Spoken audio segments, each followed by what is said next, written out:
나는 전능하신 아버지 하나님, 천지의 창조주를 믿습니다. 나는 그의 유일하신 아들, 우리 주 예수 그리스도를 믿습니다. 그는 성령으로 잉태되어 동정녀 마리아에게서 나시고 본디오 빌라도에게 고난을 받아 십자가에 못 박혀 죽으시고 장사된 지 사흘 만에 죽은 자 가운데서 다시 살아나셨으며 하늘에 오르시어 전능하신 아버지 하나님 우편에 앉아 계시다가 거기로부터 살아있는 자와 죽은 자를 심판하러 오십니다. 나는 성령을 믿으며 거룩한 공교회와 성도의 교제와 죄를 용서받는 것과 몸의 부활과 영생을 믿습니다. 아멘.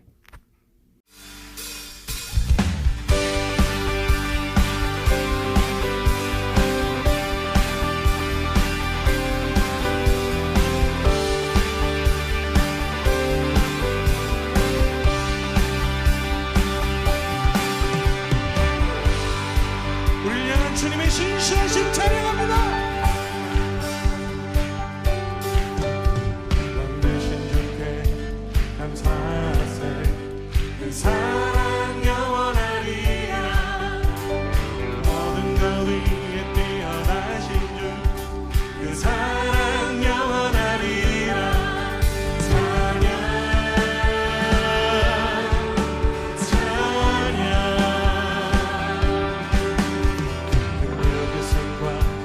여신팔로 그 사랑 영원하리라. 거듭난 영혼들을 위하여 그 사랑 영원하리라.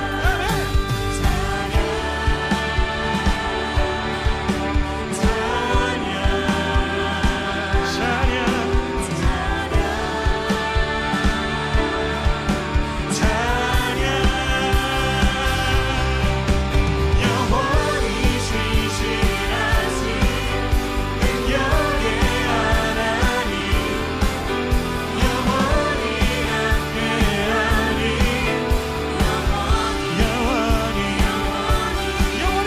영원히 신실하신 능력의 하나님, 영원히 함께하니,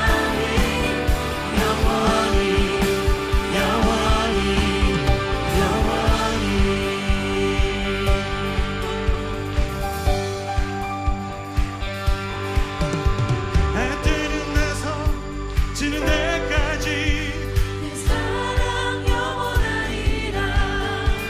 그 주례로 우리 걸어가리. 그 사랑 영원하리라. 아멘. 찬양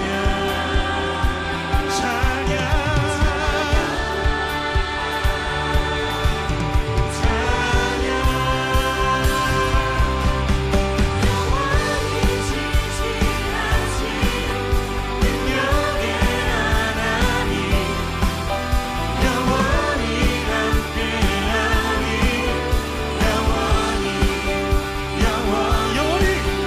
영원히 신실하신 능력의 하나님, 아멘. 영원히 함께하니,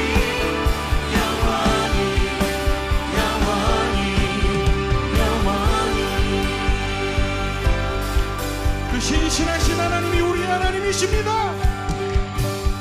그 사랑 영원하리라. 그 사랑 영원하리라. 그 사랑 영원하리라. 그 사랑 영원하리라. 우리 목소리로 그 사랑 영원하리라. 그 사랑 영원하리라. 그 사랑 영원하리라. 그 사랑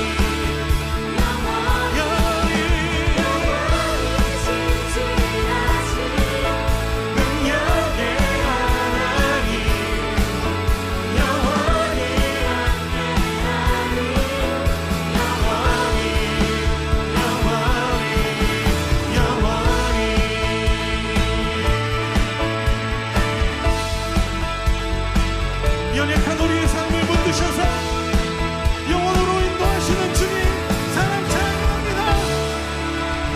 우리 삶을 붙드시네.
세상 위에 넘칩니다.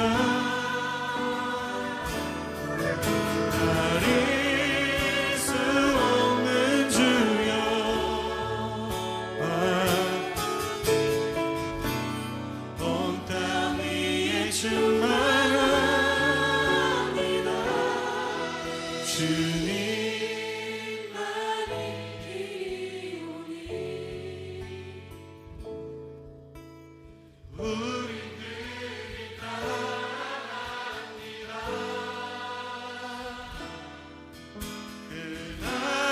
그날에 우리를 이루신 주는 완전한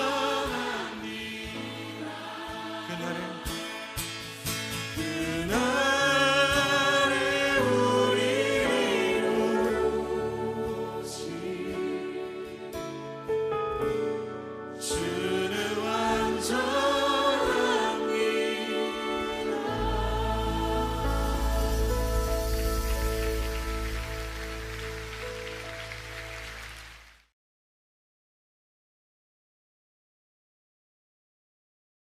기도드리겠습니다. 사랑이 많으신 하나님, 오늘도 일주일 동안 건강하게 지켜주셔서 감사합니다.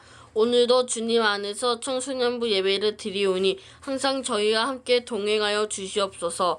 어려운 이 상황에서도 전도사님, 선생님 머리부터 발끝까지 보호하여 주시옵고 코로나 바이러스가 빨리 종식되어 함께 모여 예배를 드리시는 날이 빨리 오게 하여 주시옵소서.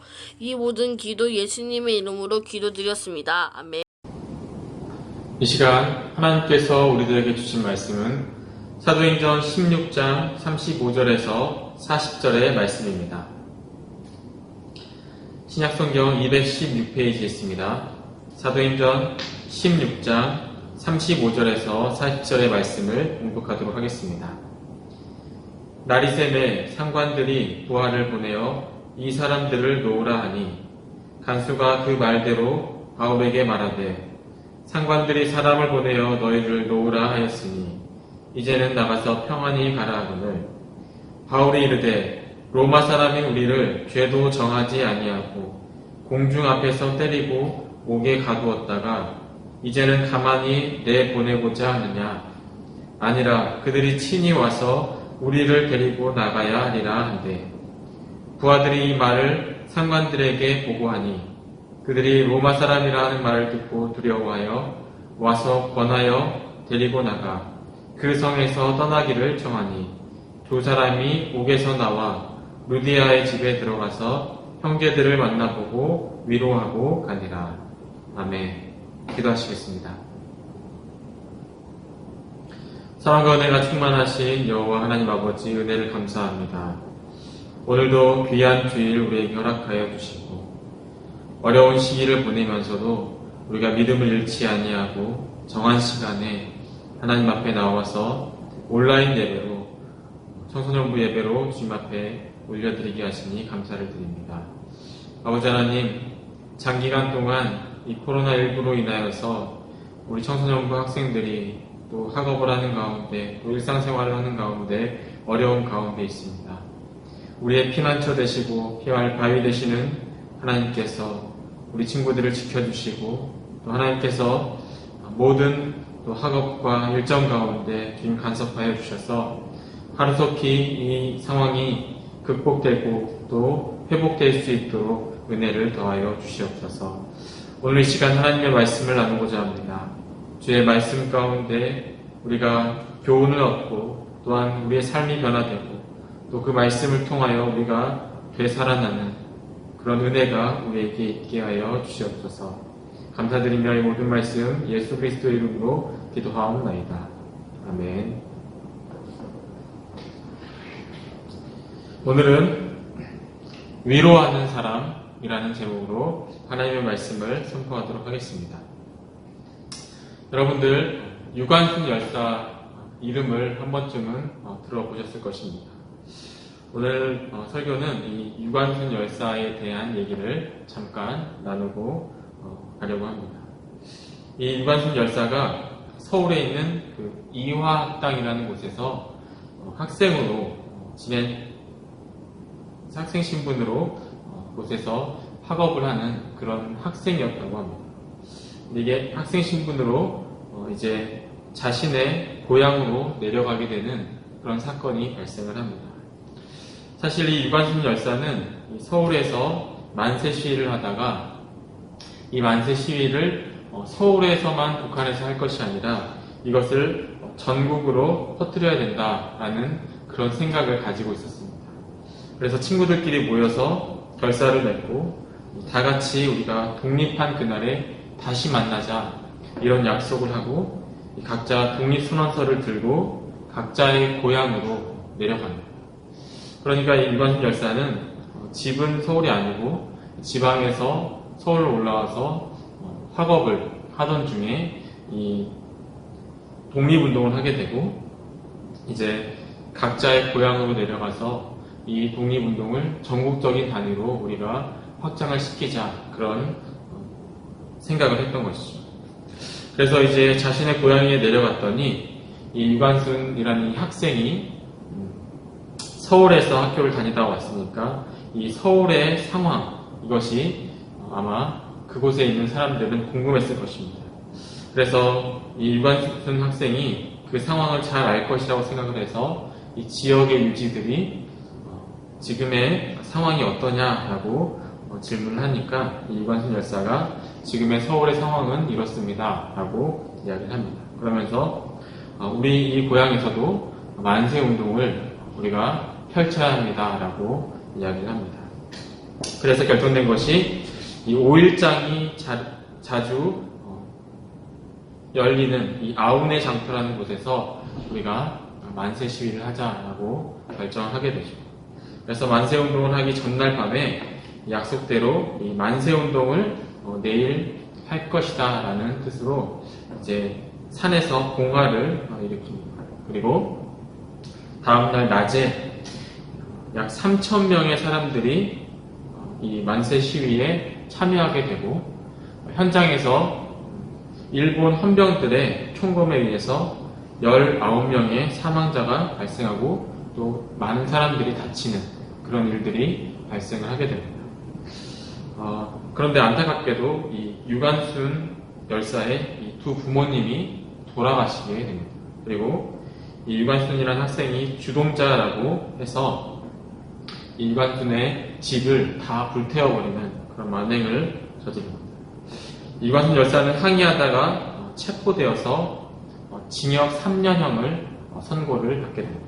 그래서 서대문 형무소에 갇히게 됩니다. 그런데 그 감옥에 갇혔다라고 해서 유관순 열사가 자신의 뜻을 굽힌 것이 아니라 그곳에서도 계속 대한독립 만세를 외치다가 내장기관이 장이나 이런 부분들이 파열되어서 죽음을 맞게 되는 아주 안타까운 그런 일이 일어나게 됐습니다. 돌아가실 때의 나이가 지금 나이로 치면 지금 고3 정도의 나이라고 합니다. 그러니까 우리 청소년부에도 고2, 고3 이런 학생들이 있는데 그 나이대에 있었던 그런 어떻게 보면 학생, 여학생이고 소녀인 그런 사람이었던 것이죠. 저는 이 이야기를 듣고 가만히 생각을 해봤습니다. 징역 3년이라는 시간이 물론 긴 시간입니다. 하지만 그곳에서 일본 사람들의 눈에 띄지 않게 그냥 조용히 말을 잘 듣는 척이라도 하면서 지내다가 다시 나와서 자신의 삶을 이어갈 수도 있고 또 자신이 뜻하는 이 독립운동을 이어서 할 수도 있는데 또 자신의 꿈을 위해서 살아갈 수도 있고 또 행복한 삶을 살아갈 수도 있지만 그 어린 유관순이 왜 옥중에서 끝까지 이 대한독립 만세를 외쳤을까? 그냥 제 나름대로 생각을 해봤는데 제가 만약에 그 입장이었다라고 한다면 아마 삶에 대한 그런 의지가 없었을 것 같습니다. 한마디로 살기 싫었을 것 같아요. 삶의 의미가 없을 것 같아서 차라리 끝까지 저항하다가 그냥 나를 죽여줬으면 하는 모든 걸 포기한 그런 심정도 아마 있었을 것입니다. 왜냐하면 부모님을 잃었잖아요. 이 만세 시위를 하다가 유관순의 두 부모님이 돌아가시는 그런 일을 동시에 돌아가시는 일을 겪었을 때 그 힘들고 처참한 심정은 우리가 이해할 수가 없을 정도로 그렇게 힘든 시간이었을 것입니다. 그리고 또 이웃을 잃고 또 자신의 친구를 잃은 그런 상황 가운데 아마 자포자기하는 심정으로 그런 분노로 아마 가득 차 있었을 것입니다. 뭐 이것 외에도 여러 가지 이유가 있었겠죠. 내 부모님을 죽인 원수들, 또 이 나라를 망가뜨린 그런 침략자들이라는 그런 생각들도 있었겠죠. 그런데 그 여러 가지 이유 중에 아마 그의 마음 가운데 이 나라를 사랑하는 마음이 가장 크지 않았을까라는 그런 생각을 하게 되었습니다. 오늘 본문에 보면 이 유관순 열사처럼 옥에 갇혔지만, 감옥에 갇혔지만 끝까지 자신의 뜻을 굽히지 않고 또 나아가는 두 사람이 등장을 합니다. 유관순 열사와는 조금 다르지만 그들은 하나님을 향한 사랑으로 충만해서 그 이후로 감옥에 갇힌 이후에도 끝까지 찬양하고 또 기도하는 모습이 나오고 있습니다. 그런 믿음의 모습들이 오늘 본문 그 앞부분에 기록이 되어 있죠. 바울은 하나님의 인도하심에 따라서 복음을 증거하기 위해서 아시아에서 배를 타고 마게도냐 건너가서 빌립보에 도착을 하게 됩니다. 바울은 빌립보에서 루디아라는 여인을 만나게 됩니다. 그녀에게 복음을 증거하고 그녀뿐만 아니라 그의 집과 그의 가족 모두를 복음화시키는 그런 사역을 감당합니다. 이 루디아라는 여인은 바울과 그의 일행에게 자신의 집에 거하도록 자신의 집을 내어주기도 하였습니다. 그 집은 이후에 우리가 잘 아는 빌립보 교회가 되었죠. 바울은 빌립보에서 복음을 증거하던 중에 또 이런 일을 하기도 합니다. 귀신 들려 정치는 그 여종을 고쳐주기도 합니다. 귀신 들려 정치는 이 여종의 주인이 오히려 이 여종이 고침을 받음으로 말미암아 자신이 돈을 벌 수 없게 되자 이 자신의 여종을 고쳐준 바울을 오히려 관청에 고소하는 그런 일을 당하기도 합니다. 관원은 바울에게 변호할 기회도 주지 않고 채찍으로 죽을 지경이 되도록 때린 후에 감옥에 가두었습니다. 바울의 입장에서는 얼마나 억울한 그런 심정이었을까라는 생각을 하게 됩니다. 바울은 채찍에 맞아서 온몸이 피투성이가 되어서 손과 발에 착고가 채워진 채로 차가운 감옥 바닥에 내던져진 그런 신세가 되었습니다. 바울은 최악의 상황에 이르렀습니다. 바울은 그런 상황 가운데서도 하나님을 원망하거나 하나님을 불평하거나 힘들다라고 토로하지 않습니다. 오히려 신라와 함께 뜨겁게 기도했고 뜨겁게 찬양하는 그런 모습을 보여주고 있습니다. 뜨겁게 기도하고 찬양할 때에 하나님께서 놀라운 일들을 그들에게 보여주십니다. 큰 지진이 나서 국토가 흔들리고 또 감옥의 문이 열리는 그런 기적이 일어나게 되죠. 바울과 신라의 손과 발을 묶고 있던 이 착고가 풀리게 됩니다. 감옥을 지키던 이 간수장이 이 옥문이 열린 것을 보고 내가 관리를 잘못해서 내가 안 본 사이에 이 죄수들이 탈옥했다라고 생각을 하고 나는 이제 죽은 목숨이다 라는 그런 생각으로 칼을 빼서 자신의 목숨을 끊으려고 시도를 하게 되죠. 바울이 감옥 안에서 그 모습을 지켜보고 다급하게 이렇게 얘기합니다. 내 몸을 상하게 하지 말라. 우리가 그대로 여기 있다라고 이야기를 합니다. 간수장이 놀랐습니다. 감옥이 문이 열려있기 때문에 당연히 죄수들이 도망쳤을 것이라 라고 생각을 했지만 자신의 눈앞에 있는 바울과 신라를 보고 그 앞에 엎드리게 되었습니다. 그러면서 이렇게 얘기를 하죠. 선생님이여 내가 어떻게 해야 구원을 받을 수 있겠습니까? 라고 그들에게 질문합니다.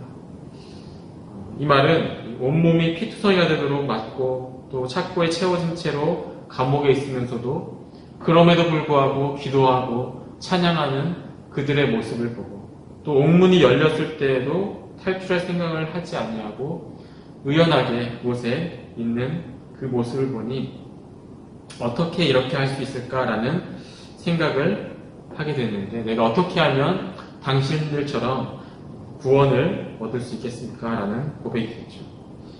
바울은 이런 간수장에게 한마디를 전합니다. 복음의 말씀을 전하죠. 주 예수를 믿으라. 그래야면 너와 내 집이 구원을 받을 것이다. 라는 이 복음의 진리를 전하게 됩니다. 이 간수장은 바울과 실라를 자신의 집으로 데리고 와서 복음을 듣고 그와 그의 온 가족이 예수님을 믿는 그런 역사가 일어나게 됩니다. 간수장은 이 바울과 실라의 몸을 씻겨주고 또 그들에게 먹을 것 또한 제공을 하게 됩니다. 다음 날에 관원들이 이제 부하들을 통해서 밤사이에 어떤 일이 일어났는지에 대해서 들었습니다. 그리고 이 관리들은 이 바울과 실라라는 사람이 그저 감옥에 갇혀진 죄수가 아니라 아주 평범하지 않은 특별한 사람임을 깨달았고 그 깨달음과 동시에 두려움이 엄습하게 됩니다. 관리들은 간수장에게 바울과 실라를 풀어주라라고 명령을 했습니다. 간수장이 기뻐하면서 감옥으로 와서 바울과 실라에게 상관들 당신들을 이제는 놓아주라라고 명령했습니다라고 그 말을 전합니다. 그 말을 들은 바울이 우리들 같으면 이제 감옥에서 풀려나겠구나라고 하면서 오히려 기뻐했을 텐데 바울은 그 자리에서 바로 그렇게 기뻐하거나 그렇지 않습니다. 우리가 로마 사람인데, 다시 말해서 로마 시민권을 가진 그런 사람인데 죄도 확인하지 않고 우리를 대중 앞에서 때리고 옥에 가두고 그렇게 무책임하게 이제는 가만히 내보내려고 하느냐라고 하면서 관리들이 직접 와서 우리를 그렇게 괴롭히고 또 옥에 가두고 우리를 힘들게 했던 그 관원들, 그들이 직접 우리에게 와서 우리를 데리고 가라라고 말을 전했습니다. 당시 이 로마 시민권을 가진 사람들은 함부로 대할 수 없는 그런 사람들입니다. 이 관리들이 이 바울과 실라가 이런 로마 시민권자인 것을 알지 못한 채로 그들을 옥에 가두고 때리고 착고를 치웠던 것이죠. 로마 시민권을 가진 사람들은 사실 어디를 가든 보호를 받는 그런 특권이 있는 그런 사람들이었습니다. 누구도 함부로 재판 또한 할 수 없는 그런 사람들이었죠. 로마의 시민을 함부로 대했다가는 곤욕을 치르고 또 그의 지위 또한 어려움 가운데 빠질 수 있는 그런 특권을 가진 것이 바로 이 로마 시민권이었습니다. 사실 어떻게 보면 이 바울과 실라는 재판을 받지 않아도 되는 그런 상황이었었죠. 관리들은 이 바울과 실라가 로마의 시민권을 가진 사람이라는 말을 듣고 두려워하면서 감옥으로 찾아갑니다. 그리고 용서를 구합니다. 자신들이 이 바울과 실라가 로마 시민권자임을 우리가 알지 못했다라고 하면서 용서를 구하죠. 그러면서 이 바울과 실라에게 빌립보 성에서 떠나달라고 요청을 하게 됩니다. 바울과 실라는 감옥에서 나와서 루디아의 집에 가서 곳에 있는 이 믿음의 형제들을 만나고 그들을 위로하고 빌립보를 떠나게 됩니다. 이 바울과 실라가 감옥에서 나와서 이 루디아의 집에 간 것은 어떻게 보면 당연한 일입니다. 왜냐하면 이 루디아의 집은 빌립보에서 복음을 받아들인 사람들의 이 모임, 교회였기 때문이죠. 그곳에서 성도들은 바울과 실라에 대해서 감옥에 갇힌 바울과 실라를 위해서 기도하고 또 걱정하고 눈물을 흘리면서 그들이 하루속히 돌아올 수 있기를 기도하는 그런 모습을 보였습니다. 그런데 오늘 본문을 보면은 조금 의아한 부분들이 한 군데에 있습니다. 40절의 말씀인데요. 40절의 말씀을 함께 읽도록 하겠습니다. 시작. 두 사람이 옥에서 나와 루디아의 집에 들어가서 형제들을 만나보고 위로하고 가니라 라고 기록을 하고 있습니다. 누가 누구를 위로했다라고 기록이 되어 있죠. 바울과 실라가 이 루디아의 집에 모여있는 그 사람들을 위로했다라고 기록을 하고 있습니다. 어떻게 보면 좀 이상한 그런 상황이죠. 감옥에 갇히고 또 매를 맞고 또 그곳에서 힘든 시간을 보낸 이 바울과 실라가 오히려 이 루디아 집에 있는 사람들에게 그동안 고생했다라고 하면서 위로를 받아야 하고 할 텐데 도리어 이 바울과 실라가 이 루디아 집에 모여있는 사람들을 우리 때문에 얼마나 두려웠고 얼마나 고생이 많았느냐라고 하면서 위로하는 그런 모습을 보여주고 있다라는 것이죠. 이 바울과 실라는 감옥에 있을 때뿐만 아니라 감옥에 나와서도 위로하는 그런 사람들이었던 것입니다. 요즘 누구나 다 힘든 시간을 보내고 있습니다. 누구 하나 나는 괜찮아라고 하는 그런 사람이 없는 것 같습니다. 직장을 다니는 어른들이건 학교를 다니는 학생들이건 또 어린 아이들이건 간에 지금의 이 시기는 정말 어려운 시기를 보내고 있습니다. 우리가 옆에 있는 친구 또 가족을 위로할 수 있을 그런 여력이 없을 만큼 정말 나 하나 내 삶 하나 버티기도 또 감당하기도 힘들다라고 말하는 그런 시기를 우리가 살아가고 있는지도 모르겠습니다. 하지만 하나님께서 우리들에게 원하시는 모습은 그저 나 하나의 삶만 감당하면서 사는 것이 아닐 것입니다. 누군가는 누군가에게 위로자가 되어야 하는 것이죠. 그래야 우리가 사는 세상이 예수 그리스도의 빛으로 충만해지고 또 죽어가는 영혼들이 살아가는 그 하나님의 뜻이 이루어지는 이 땅 가운데 천국이 펼쳐질 것이기 때문입니다. 우리가 그 일에 앞장서는 사람들이 바로 우리 그리스도인들이 되기를 소망합니다. 그 일에 앞장서는 사람들이 우리 부천일 신교회 청소년부 친구들이 되기를 소망합니다. 옥에 갇혀서 채찍에 또 모진 고통을 당했던 이 바울과 실라, 그들 또한 나도 너무 힘들다, 내 삶 하나 감당하기도 힘들다, 감옥에 갇혀있는 그 순간순간이 너무나 힘든 시간이었다라고 그렇게 얘기해도 누구 하나 비난할 사람이 아마 없을 것입니다. 억울하게 옥에 갇혔고 또 그곳에서 모진 고통을 당했고 또 죽음의 위기까지 갔던 그 사람들이 나 자신의 삶도 너무나 힘들다라고 얘기할 때 그 누구도 비난할 사람이 없을 것입니다. 그러나 도리어 그들이 감옥에서 나왔을 때 루디아에 있는 사람들 각 사람을 위로하는 사람이 되었다라고 성경은 기록하고 있습니다. 마찬가지입니다. 우리의 삶 또한 이 바울과 실라와 같은 삶을 살아가기 원합니다. 내 삶 하나 감당하기 힘든 것이 아니라 내 옆에서 힘들어하고 있는 그 친구들, 또 가족들, 그들의 눈에 나오는 눈물을 닦아줄 수 있는, 힘들고 지쳐서 일어날 수 없는 그런 사람들을 일으켜줄 수 있는 그런 위로하는 사람들이 우리의 모습들이 되기를 소망합니다. 모진 고통 가운데서도 오히려 위로하는 사람이 되었던 이 바울과 실라의 삶이 우리 청소년부 친구들의 삶이 되기를, 그러므로 말미암아 우리가 하나님께서 보시기에 그런 아름다운 믿음의 사람들이 되기를 소망합니다. 다 같이 기도하시겠습니다. 하나님 아버지 은혜를 감사합니다. 오늘 귀한 말씀을 우리에게 허락하여 주시고 사도행전의 말씀을 통해 바울과 실라의 모습을 우리가 닮아가기를 원하는 그 하나님의 마음을 깨닫게 하시니 감사를 드립니다. 아버지 하나님, 힘든 시기를 살아가고 있습니다. 그 누구 하나 남들에게 손을 내밀 수 없는, 그럴 정도로 우리의 삶의 무게가 너무나 무거운 그런 시대를 살아가고 있습니다. 그럼에도 불구하고 우리가 위로하는 사람이 되기를 소망합니다. 바울과 실라가 그랬던 것처럼 우리 또한 이 땅을 살아갈 때 내 옆에 있는 친구들과 또 가족들과 또 주변 사람들을 돌아볼 수 있고 그들을 그리스도의 사랑으로 위로할 수 있는 그런 전일신교회 청소년부 친구들 될 수 있도록 주여 은혜를 더하여 주시옵소서. 감사드리며 이 모든 말씀 예수 그리스도의 이름으로 기도하옵나이다. 아멘.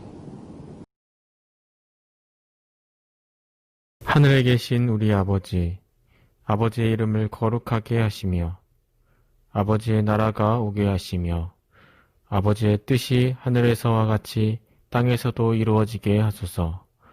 오늘 우리에게 일용할 양식을 주시고 우리가 우리에게 잘못한 사람을 용서하여 준 것 같이 우리 죄를 용서하여 주시고 우리를 시험에 빠지지 않게 하시고 악에서 구하소서. 나라와 권능과 영광이 영원히 아버지의 것입니다. 아멘. 청소년부 친구들 광고 시간입니다. 매주 오후 2시 실시간 온라인 예배로 드려지니 모두 시간을 잘 지켜 함께 예배 드리도록 합시다. 설교노트 가이드라인입니다. 사모하는 마음으로 말씀을 듣는다.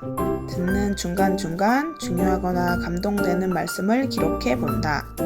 기록된 말씀에 비추어 볼 때 내 생활 속 어느 부분에서 적용 또는 돌아볼 것이 있는지 고민해 보고 기록해 본다. 기도 제목을 기록한다. 설교노트 가이드라인을 참고하여 7월 1일 수요일까지 제출해 주시면 기프티콘을 마구마구 쏩니다.